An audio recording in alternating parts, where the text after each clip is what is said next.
बच्चू कडू यांच्या आंदोलनावर आता टीकेची झोड उडत आहे आणि बच्चू कडू यांनी पत्रकार परिषद घेत सगळा खुलासा केलेला आहे। तुमची अवकात नाही, कुणाचीही अवकात नाही मला मॅनेज करायची।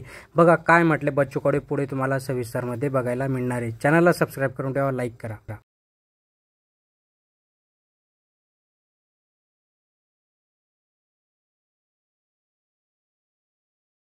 आम्ही बंद करतोय, तुम्ही बंद करा। आंदोलन केल्यानं जर बदनामी होत सर आणि घरी बसणार आहे। अरे जेवढे तुम्ही मोबाईलवर कॉमेंट्स करता ना तेवढे जरी आंदोलनासाठी आले असते तर अधिक लढाई जास्त जिंकले असते ना, आम्ही अधिक जास्त जिंकले असते। पण निवळ आम्ही पाहतोय बदनामीचं धन। काही चॅनल कशा आहे, अंबानीचा किती वाटा आहे, अदानीचा किती वाटा आहे, काढायला लावू नका। आणि त्यांना नकोच आहे शेतकरी आंदोलन, त्यांना नको आहे। हे जर काढत बसलो ना तर तुमच्या अंगलट येईल। आणि मग एकाच आंदोलनात आमचे सगळे आंदोलन व्यक्तिगत होते, आमच्या जीवावर बेतणारे होते। आम्ही 9-8 दिवस उपोषण बसलोय, वाईट आमचं झालं असतं, माझ्या कार्यकर्त्याचं झालं असतं। लाज वाटली पाहिजे बोलताना काहीतरी। आणि असं सगळं असताना आपण पाहिजे 150 वर्ष लागले स्वातंत्र्याला, स्वराज्य निर्माण करण्याला छत्रपतीला 2 पिढ्या गमावं लागल्या। मी त्याची तुलना माझ्यासोबत नाही करत, पण 8 महिन्यातलं आंदोलन आम्ही पूर्ण कर्जमाफीकडे घेऊन चाललो आहे। हे सोपं आहे, हे यश नाही आहे। सगळे शेतकरी एकत्र होऊन लढतं, हे यश वाटत नाही का तुम्हाला? सगळे लोक एकत्र होऊन रस्त्यावर थांबतं, सगळ्या जातीपाती विसरून धर्म विसरून लोक शेतकरी म्हणून लढायला लागतं, हे यश वाटत नाही का तुम्हाला? आंदोलन म्हणजे फक्त काय मागणी पूर्ततेसाठी असतं का? आज आम्हाला आनंद आहे का महाराष्ट्रभर फक्त शेतकरी या नावावर चर्चा होतोय, हे सगळ्यात मोठं यश आहे। सगळेजण बोलायला लागले शेतकरी म्हणून। जो कर्जाचा मुद्दा संपला होता या बच्चू कडू आणि त्याच्या कार्यकर्त्यांना जिवंत ठेवला। किती आंदोलन केलं आम्ही आतापर्यंत? संभाजीनगरला मोर्चा केला जेव्हा एकनाथजी शिंदे मुख्यमंत्री होते, त्यांनी सुद्धा आम्हाला शब्द दिला होता। तो गेला 9 ऑगस्ट 2024 ला। वाडा आंदोलन झालं 7 जानेवारी 2025 ला। कर्जमाफी करिता रंगपंचमी रस्ते रंगून आंदोलन केलं 14 मार्च 2025 ला। रायगड येथे 3 दिवस उपाशी बसलोय रायगडला, तेव्हा मुख्यमंत्र्यांना बैठक लावली। रायगडचं आंदोलन आमचं 21 मार्च 2025चं, मुख्यमंत्री यांच्यासोबत बैठक झाली 7 एप्रिल 2025 ला। आमदाराच्या घरासमोर टेमा आंदोलन गेलं 11 एप्रिल 2025 ला। कृषी मंत्री माणिकराव कोकाटेच्या घरासमोर मी गेलो होतो, आम्ही अडवून ठेवलं ते माणिकराव कोकाटेंना, कृषी मंत्र्याला। हे साले सगळे झोपले होते तेव्हा ते आंदोलन केलं 17 एप्रिल 2025 ला। रक्तदान करून नागपूरला मुख्यमंत्र्यांच्या समोर घरासमोर आंदोलन केलं, ते केलं 14 मे 2025 ला। गुरुकुल मोदरीला 8 दिवस आम्ही आंदोलन केलं, ते 8 जून अन्नत्याग आंदोलन 2025 ला। 8 दिवस उपाशी राहिलो, पाण्यावर राहिलोय, काही वाटत नाही तुम्हाला? उठलं का मॅनेज झाला, पैसे घेतले, चॉकलेट दिलं, फसवलं, तुम्हाला कोण काढवलं रे सालेव आंदोलन करायला? करा ना आंदोलन। आम्ही जिथं फसलो ना तिथून तुम्ही आंदोलन सुरू करा। बोलायला काय जातंय?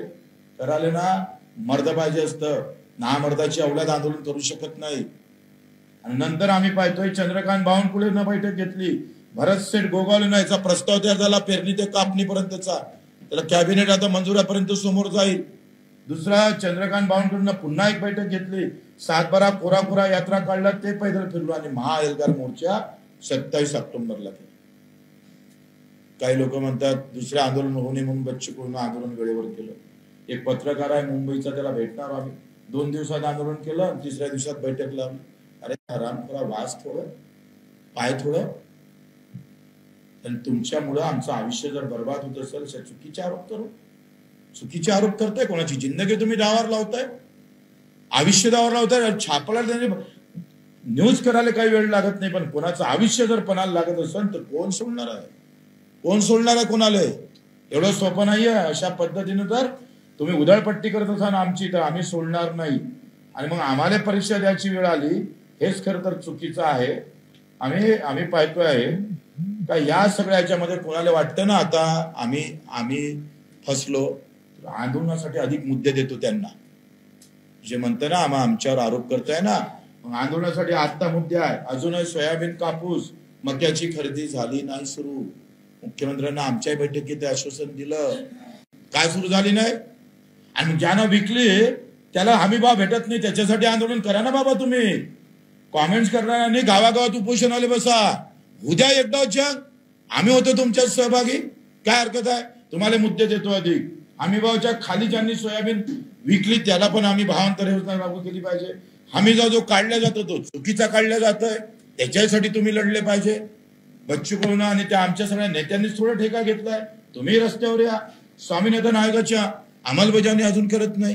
काँग्रेसच्या काळापासून सुरू झालेला स्वामीनाथन आता 8वा वेतन आयोग मंजूर केला सरकारनं बिहारची निवडणूक पाहून. मग स्वामीनाथन का मंजूर होत नाही? त्यासाठी आम्ही का लढत नाही? हे प्रश्न आहे. दूध उत्पादक शेतकऱ्याचं आंदोलन करता येईल तुम्हाला, करा. आम्ही सोबत राहू, बिंदास सोबत राहू, काही वांधा नाही. आता राहिला प्रश्न या आंदोलनातली तारीख. पहिले तर पहिले काय म्हणतोय तुम्ही इकडून तिकडे जायला पाहिजे. तुला असं वाटतं आम्ही 27 पासून आंदोलन सुरू केलं, 27, 28, 29 निघाला, 3 दिवस आंदोलन चाललं.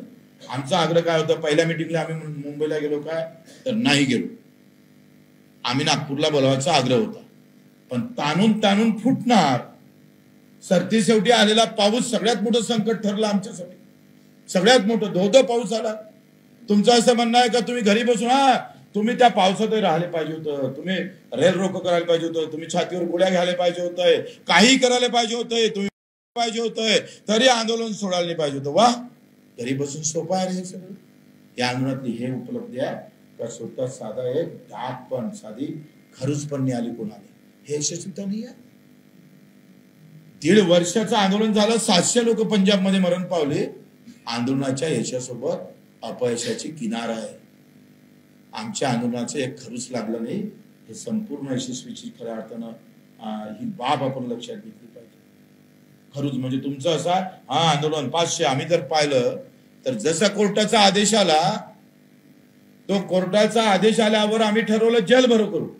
10-15% लोक गेले, उरलेल्याच्या 2-3 हजार लोक राहिले. पाऊस धोधो सुरू झाला. चर्चा सुरू असताना तुम्ही पाहिलं असेल, तुम्ही पाहिलं तिथं दाखवा. आमचा मीडिया, आमचे लोक थोडे कमी पडून आले रे, हे सगळं दाखवाले. कारण सगळ्या आमच्या विरोधात उलट्या बातम्या सुरू केलेल्या. गावागावात कसा बच्चूकडू बदनाम होईल. आंदोलन करायच्या लायकीचाच ठेवायचा नाही याला, म्हणजे कोणी बोलणारच राहणार नाही. ही मानसिकता काही पक्षानं करून ठेवलेली आहे. काय अवस्था होती तिथली. सकाळी जेव्हा आम्ही उठलो, आम्ही अजूनही तरी झालं तयार नव्हतोय. जेव्हा 30 तारखेची सकाळ आली, म्हटलं आपण सकाळी पाहू. आंदोलकाची संख्या जर कदाचित वाढली तर पुन्हा रेटू. पण 300, 400, 500, 700 लोक उठले होते. आंदोलन रात्रभर जागत आम्ही मंगल कार्यालयात शिफ्ट केलं. तुम्हाला माहित असेल, काही लोक आंध्र निवासमध्ये ठेवले. मग तुमचं असं म्हणणं आहे का धोधो पावसामध्ये कोण टिकलं? काही पण लावली जीप टाळूला लागले बोलायला. अशा पद्धतीनं आम्हाला जर कोण आंदोलन करायचे, आमची पण मानसिकता नाही. एवढा संताप येत आहे, असं वाटतं घरचे पण म्हणत आहे की तुम्ही कशालाच करायचं काम नाही. तर अशा पद्धतीने घरात बसून आंदोलन होत नाही, तिथे जावं लागतं आणि तिथे जाऊन आंदोलन करावं लागतं. जे काही घरी बसून मला ट्रोल करताय, जे काही घरी बसून मला दूषण लावताय, अशा शेतकऱ्यांना किंवा अशा लोकांना समजून घ्या की आंदोलन हे तुमच्यासाठी होतं आणि आंदोलन यशस्वी होणारच.